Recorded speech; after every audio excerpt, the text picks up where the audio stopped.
Jumatano tuna kibarua pevu cha kuhakikisha kwamba tunamfunga mpinzani wetu, tunamtoa kwenye mashindano na tunaelekea hatua ya nusu finali.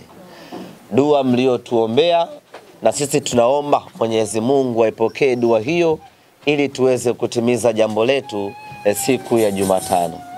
Hatuna kingine chochote ambacho tunakihitaji zaidi ya kuvuka na kwenda hatua ya nusu finali.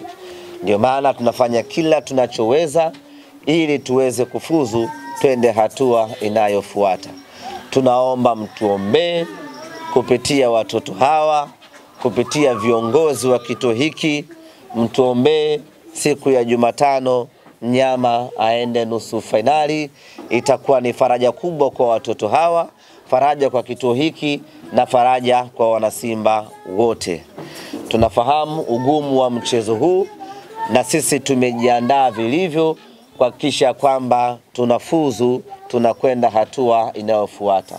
Kwa hiyo kwenye maombi yenu leo, kesho na Jumatano yenyewe yajikite kwenye kutuombea kwa Mwenyezi Mungu tufanikiwe kufuzu twende hatua inayofuata. Kituo hiki cha Baba Oreste kimeanzishwa na Muitaliano, lakini wanaopaswa kukilea kituo hichi ni sisi wa Tanzania. Kwa hiyo tusiwaachie Waitaliano.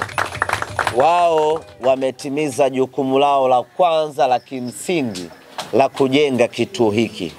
Kukilea kituo hiki kinabaki kuwa ni kazi yetu sisi wa Tanzania, kwa sababu wanaolelewa kwenye kituo hiki, wanaonufaika na kituo hiki ni watoto wa Kitanzania kwa 100%.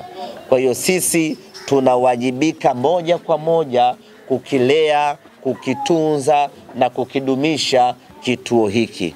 Na kwa hapa tuwapongeze Mo Dewji Foundation, lakini vile vile tumesikia ombi la baba hapa ya kwamba sio ombi, vision. Vision ni nini? Maono yao ni kujenga boarding hapa. Na mimi nikuombe baba, your vision to build a boarding here, you can take it to Mo Dewji Foundation and then they can assist you to accomplish that vision.